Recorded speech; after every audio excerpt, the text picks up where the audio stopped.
Black and தமிழர்களுக்கு அன்பான வணக்கம். நம்மோட பத்திரிகையாளர் பிஸ்மி இணைந்திருக்காங்க. சார் வணக்கம். வணக்கம் சார்.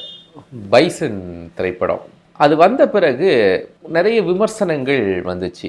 ஜாதி ரீதியிலான படம் எடுக்கிறாரு அப்படின்னு. அது ஒரு பக்கம் இருக்கட்டும். இப்படி படம் எடுக்கக்கூடியதை அரசியல் தலைவர்கள்லாம் பார்த்து கொண்டாடுற இந்த பழக்கத்தை நீங்க எப்படி பாக்குறீங்க? இல்லை, அது தவறு கிடையாது. ஏன்னா இந்த ஒரு சமூகத்துக்கு தேவையான ஒரு படம் வெளியாகும் போது அந்த படத்தை அரசியல் கட்சி தலைவர்கள் பார்க்கறதுங்கிறது ஒரு நல்ல விஷயம் தானே. இப்போ ஒரு அரசியல் கட்சி தலைவர் அந்த படத்தை பார்க்கும்போது அது செய்தியாக மக்கள் கிட்ட போகும்போது அடடா இவரே பார்த்துருக்காரா. இப்போ உதாரணத்துக்கு திருமாவளவன் பார்த்துட்டு அந்த படத்தை பாராட்டுறார் அப்படின்னு வச்சுக்குவோம், பைசன் படத்தை. அப்போ திருமாவளவன் கட்சியை சேர்ந்த அல்லது திருமாவளவனை ஃபாலோ பண்ணுற ஒருத்தர் அடடா இவரே பார்த்துட்டாரா, அப்போ இந்த படம் நல்லா இருக்கும் போல இருக்கே, நம்ம போய் பார்ப்போம் அப்படின்னு அவங்களுக்கு அந்த ஒரு எண்ணத்தை ஏற்படுத்தும். அதனால் அதை நம்ம தப்புன்னு சொல்ல முடியாது. இங்கே என்ன விமர்சனத்துக்குரியதாக மாறுது அப்படின்னா, தமிழ்நாட்டில் பல பிரச்சனைகள் ஓடிக்கிட்டு இருக்கும்போது தமிழ்நாடு முதலமைச்சர் ஸ்டாலின் அந்த படத்தை பார்த்துட்டு அதனுடைய பிஆர்ஓவா இவர் சில கருத்துக்களை எல்லாம் சொல்றாரு.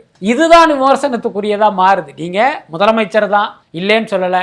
24 மணி நேரம் நீங்க கோப்புல கையெழுத்து போட்டுட்டு உட்காந்துருக்க முடியாது. உங்களுக்குன்னு தனிப்பட்ட வாழ்க்கை இருக்கு, விருப்பு வெறுப்பு இருக்கு, ரிலாக்ஸ் பண்ண வேண்டிய தேவை இருக்கு. நீங்க படம் பார்க்கறது உங்களுடைய உரிமை தான். ஆனா நீங்க படம் பார்த்ததை உங்களோட வச்சுக்கிட்டா பரவாயில்ல. ஒரு முதலமைச்சராக இங்க பல்வேறு பிரச்சனைகள் இருக்கும் போது நீங்க பைசன் படத்துக்கு ஒரு பைட்ஸ் கொடுத்து அல்லது ஒரு அறிக்கை கொடுத்து அந்த படத்துக்கு ஒரு ப்ரொமோஷன் பண்றீங்கல்ல, அதுதான் விமர்சனத்துக்குரியது. மற்றபடி மற்ற தலைவர்கள் படம் பார்க்கறது தவறு இல்லை.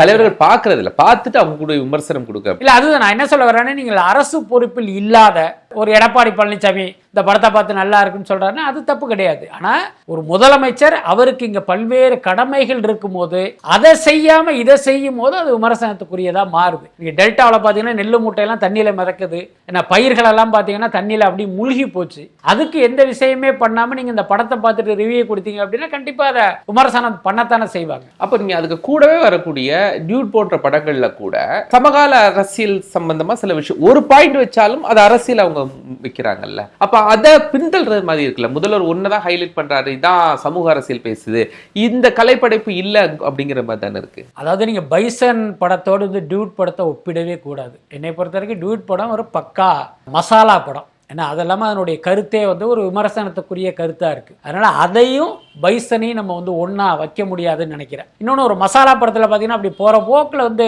ஒரு விஷயத்த சொல்லிட்டு மொத்த படமே பாத்தீங்கன்னா வடிக மசாலாவா இருக்கும். அதனால அதை ஒரு சிறந்த பட லிஸ்ட்ல போய் சேர்க்க முடியாது. இப்போ உதாரணத்துக்கு பாருங்க, ஒரு மசாலா படம் 13 ரீல் பாத்தீங்கன்னா பட்டம் முழுக்க ரத்தம், கொலை கொள்ளை அப்படிங்கிறது பயங்கர வன்முறையா இருக்கும். 14வது ரீல்ல பாத்தீங்கன்னா நீங்க வன்முறையெல்லாம் ஈடுபடாதீங்கப்பா அப்படின்னு ஒரு கருத்தை சொல்லியிருப்பாங்க. அதனால அந்த படத்தை நம்ம கொண்டாட முடியுமா? அது ரொம்ப தவறான முன்னுதாரணமா மாறிடும். பைசனை பொறுத்த வரைக்கும் பாத்தீங்கன்னா ஒரு மிகச்சிறந்த படம். அந்த படத்தை இவங்க அட்ரஸ் பண்றது அப்படிங்கிறது ஒரு பாசிட்டிவான விஷயம் தான். அதை பண்றதுனால இதை நீங்க பண்ணுங்கன்னு சொல்லக்கூடாது, அதை ஏன் பண்ணீங்க இதை ஏன் பண்ணல அப்படின்னு கேட்கவும் முடியாது. ரெண்டுக்குமே பெரிய வித்தியாசம் இருக்கு. பைசன் படத்துக்கு இயக்குனர் திலகம் அப்படிங்கிற அவார்ட்லாம் மதிமுக கலந்து கொடுத்துருக்காங்க பாத்தீங்களா? அது கொடுக்கலாம். ஆனா என்னன்னா இங்க திரையுலகில் கொடுக்கப்படுகிற பட்டங்களும் அடைமொழிகளும் பெரும்பாலும் அர்த்தபூர்வமா இருக்கிறது இல்லை, அபத்தமாக தான் இருக்கும். பட் அதே நேரம் மாரி செல்வராஜ் மாதிரியான ஒரு மக்கள் இயக்குனருக்கு ஒரு பட்டம் அப்படிங்கிறது நிச்சயமாக அவருடைய கலையுலக பயணத்துக்கு ஒரு ஊக்கத்தை கொடுக்கிற விஷயம் தான். ஸோ அந்த பட்டம் அவர் பொருத்தமானதாக நினைத்தால் அவர் காலப்போக்கில் அதை பயன்படுத்துறது கூட தப்பு இல்லைன்னு நினைக்கிறேன். இயக்குனர் திலகம், மாரி செல்வராஜ் கண்டிப்பா. ஏன்னா இயக்குனர் திலகம்ங்கிறது KS கோபாலகிருஷ்ணனை குறிக்கிறது தான். அது இன்னைக்கு அவர் இல்லை. அப்போ இந்த தலைமுறையின் இயக்குனர் திலகமாக நம்ம மாரி செல்வராஜை ஏற்றுக்கலாம் தான். டியூட் படம், அந்த டியூட் படத்துல அந்த கலாச்சாரம், திருமணம், இந்த வாழ்க்கை இதெல்லாம் கடுமையா எதிர்க்கப்படுது சார். ஆமா கண்டிப்பா. ஏன்னா இப்ப அந்த படத்தினுடைய கருத்து அது காலத்துக்கு ஏற்றவாறு ஏற்றுக்கொள்ளக்கூடிய விஷயமா, மறுக்கக்கூடியதா? இல்ல, அதுதான் அது ஒவ்வொருவருடைய பார்வையை பொறுத்தது. இப்போ உதாரணத்துக்கு பாத்தீங்கன்னா 2K கிட்ஸ் அந்த விஷயங்களை அப்படியே அவங்க ஏத்துக்கிறாங்க. அவங்களுக்கு இது நெருடலாகவோ உறுத்தலாகவோ இல்லை. அவங்க பல்வேறு விஷயங்களை சோவாட்னு கடந்து போற ஒரு மனநிலையை கொண்டவர்களா இருக்காங்க. அவங்களுக்கு இதனுடைய உள்ளடக்கம் குறித்து எந்த கவலையுமே இல்லை. எல்லாத்துக்கும் மேல அவர்கள் அந்த படத்தை ஒரு கேளிக்கைக்காக பார்த்தாங்க. அதுவும் அவங்கள திருப்திப்படுத்தியிருக்கு. அதனால அந்த படத்தை அப்படியே அவங்க ஏத்துக்கிட்டாங்க. ஆனா போன தலைமுறை முந்தைய தலைமுறையினருக்கு பார்த்தீங்கன்னா இந்த படம் ஒரு மிகப்பெரிய நெருடலா இருக்கு. அந்த இதை நம்ம ஒத்துக்கிட்டு தான் ஆகணும். பராசக்தி, ஜனநாயகன் ரெண்டு அந்த ரிலீஸ் டேட்ல ஏதாவது பிரச்சனை இருக்கா சார்? பிரச்சனை இல்லை, மாற்றமும் இல்லை. ஏன்னா இப்போ பார்த்தீங்கன்னா நான் ஏற்கனவே சொன்ன மாதிரி விஜய் இப்போ சினிமா சைட்லேயும் ஒரு வேகம் எடுத்ததால் அந்த படம் திட்டமிட்டபடி கண்டிப்பாக ஜனவரி 9ஆம் தேதி ரிலீஸ் ஆக போகுது. பராசக்தி ஜனவரி 14 ரிலீஸ் ஆக போகுது. 2 பொங்கல் ரிலீஸ்ன்னு சொல்லப்பட்டாலும் 5 நாள் இடைவெளியில் தான் இந்த படங்களே ரிலீஸ் ஆக போகுது. அப்போ 9ஆம் தேதி ரிலீஸ் ஆகிற ஜனநாயகன் படம் 14ஆம் தேதி வரைக்கும் கிட்டத்தட்ட ஒரு 5 நாள் வந்து சோலோவாக இருக்க போகுது. அப்போ அது விஜய் படத்துக்கு வந்து ஒரு போதுமான வசூலை ஈட்டுவதற்கு அதுவே வந்து போதுமான காலம்னு தான் நினைக்கிறேன். அதுக்கப்புறம் 14 பராசக்தி படம் வரப்போகுது. பராசக்தியும் ஒரு சிறந்த படமாக இருப்பதற்கு தான் அதிக வாய்ப்புகள் இருக்கு.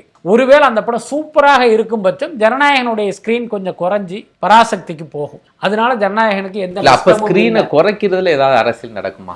ஸ்கிரீனை குறைக்கிறது ஒரு பக்கம், அந்த பெரிய ஸ்கிரீன் ஒன்று இருக்கு, அதுதான் பெரிய விஷயம். இப்போ சத்யம் தியேட்டர்னா சத்தியமில் பார்த்தீங்கன்னா 2 ஸ்க்ரீன் வந்து பெரிய ஸ்க்ரீனு, மற்றதெல்லாம் சின்ன ஸ்க்ரீனு. பெரும்பாலும் பார்த்தீங்கன்னா எல்லாருமே சத்தியம் தியேட்டருடைய ஸ்க்ரீனை தான் எல்லாமே குறி வைப்பாங்க. இப்போ என்ன நடக்கும் அப்படின்னா 14ஆம் தேதி ஜனநாயகனுக்கு அந்த ஸ்க்ரீன் போகுமா பராசக்திக்கு போகுமா அப்படிங்கிறது தான் முக்கிய விஷயம். இப்போ ரெட் ஜெயன் அந்த படத்தை ரிலீஸ் பண்ணுறதுனால கண்டிப்பாக பெரிய ஸ்க்ரீன் வந்து பராசக்திக்கு போகும். பட் இதெல்லாம் ஒரு பக்கம் நடந்தாலும் அடிப்படையில் படத்தினுடைய ரிசல்ட்டுங்கிறது ரொம்ப முக்கியம். இப்போ உதாரணத்துக்கு ஜனநாயகன் சூப்பராக இருக்குது, 14ஆம் தேதி வர்ற பராசக்திக்கு ரிசல்ட் சரியில்லை அப்படின்னா ஜனநாயகனுக்கே பெரிய ஸ்க்ரீன் போயிடும். ஒருவேளை ஜனநாயகன் மொக்கையாக இருக்குது பராசக்தி சூப்பராக இருக்குது அப்படின்னா பெரிய ஸ்க்ரீன் எல்லாமே பராசக்திக்கு போயிடும். ஸோ அப்போ இதனுடைய படத்தினுடைய ரிசல்ட்டையும் பொறுத்து தான் இந்த விஷயங்கள்லாம் மாறும். சல்மான் கான் முருகதாஸ் என்ன பிரச்சனை ஒரு 2 பேருக்குள்ள? ஒன்றுமே பிரச்சனை இல்லை, அதுக்கு காரணமே நான் தான். அது நிறைய பேருக்கு தெரியாது. என்னன்னா அந்த மதராசி படத்துக்கு முன்னால் ஏஆர் முருகதாஸ் கிட்ட நான் ஒரு இன்டர்வியூ எடுத்தேன். அப்போ என்ன கேட்டேன் அப்படின்னா, இந்த ஒரே நேரத்தில் 2 படங்களை இயக்கும் போது வந்து ஒரு பெரிய சிக்கலாயிடுது. சங்கர் வந்து அதே மாதிரி கேம் சேஞ்சர் இந்தியன் எடுத்தார், 2மே ஃப்ளாப் ஆயிடுச்சு. நீங்களும் சிக்கந்தரையும் மதராசி படத்தையும் ஒரே நேரத்தில் பண்ணீங்க, அதனால உங்களுக்கும் இப்படி ஒரு பிரச்சனை இருக்கேன்னு உங்களுக்கு ஒரு பயம் இருக்கா பதட்டம் இருக்கான்னு ஒரு கேள்வியை கேட்டேன். அதுக்கு அவர் ஒரு பதில் சொன்னார். அதுக்கு அடுத்து முன்னால் வந்து ஒன்று என்ன சொல்லியிருந்தார் அப்படின்னா, ஒரு பேட்டியில் பிறமொழி படங்கள் பண்ணும்போது வந்து நான் வந்து ஒரு ஊனமுற்றவனா உணர்கிறேன் அப்படின்னு ஒரு வார்த்தை சொன்னார். அது வந்து எனக்கு ஒரு மாதிரி நெருடலாக இருந்துச்சு. அதனால் நான் அவர்கிட்ட கேட்டேன், எப்படி இப்படி ஒரு வார்த்தையை நீங்கள் சொன்னீங்க? ஏற்கனவே கஜினின்னு ஒரு படம் பண்ணீங்க, அது பெரிய ஹிட்டு, அப்போ வந்து உங்களுக்கு இது தெரியல, ஆனால் இன்னைக்கு சிக்கந்தர் படம் ஃப்ளாப் பண்ணதுக்கப்புறம் நீங்கள் இப்படி ஒரு கருத்தை சொல்லிடுறீங்களேன்னு ஒரு கேள்வியை கேட்டேன். அப்போ அவர் பேசிக்கிட்டே வரும்போது என்ன சொன்னார் அப்படின்னா, நான் எதுக்காக சொன்னேன் தெரியுமா அப்படின்ட்டு நிறைய விளக்கங்கள் கொடுக்குறாரு.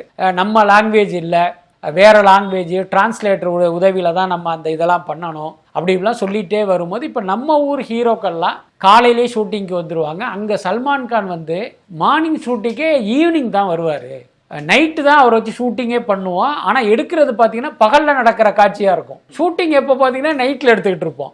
அப்போ டே லைட்டு போட்டு நம்ம அதெல்லாம் எடுக்கணும். இதெல்லாம் வந்து ஒரு பெரிய சிக்கலாக இருந்துச்சுன்னு நிறைய விளக்கங்கள் கொடுத்தாரு. இப்போ சோஷியல் மீடியாவில் என்ன நடக்குதுன்னு நீங்கள் பார்த்தீங்கன்னா தெரியும். இப்போ நம்ம ஒரு பேட்டி எடுக்கிற செலிபிரிட்டியை, அதை உடனே இவங்க என்ன பண்ணுவாங்க, ஏதாவது ஒரு பாயிண்ட்டை கட் பண்ணி அந்த வீடியோவை போட்டுட்டு அதை பார்த்தீங்கன்னா அப்படி இங்கிலீஷில் வந்து டெக்ஸ்டாகவும் போட்டு ட்வீட் பண்ணிடுவாங்க. ஸோ அந்த மாதிரி முருகதாஸ் சொன்ன பதிலை வந்து வீடியோவாக கட் பண்ணி போட்டு இந்த மாதிரி சல்மான் கானை வந்து இவர் சொல்கிறாருங்கிற மாதிரி வந்து டெக்ஸ்ட் பண்ணி சல்மான் கானுக்கு டேக் பண்ணி பல பேர் ட்வீட் பண்ண ஆரம்பிச்சிட்டாங்க. ஸோ அதை அவர் பார்த்துட்டு கடுப்பாகி பிக் பாஸ் மேடையில் பார்த்தீங்கன்னா இந்த மாதிரி முருகதாஸ் சொல்லியிருக்காரு, கிண்டலான ஒரு பதில். ஆனால் அவர் ஒரு மதராசின்னு ஒரு படம் எடுத்தாரு, அந்த ஹீரோ பார்த்தீங்கன்னா காலையில் 6 மணிக்கே கூட தான் செட்டுக்கு வந்தார், அந்த படம் நான் பிளாக் பஸ்டர் ஆயிடுச்சாங்கிற மாதிரி நக்கல் அடிச்சிருந்தாரு. ஸோ இந்த கான்ட்ரவர்சிக்கு ஒரு வகையில் நாமும் காரணம் ஆயிட்டோம்.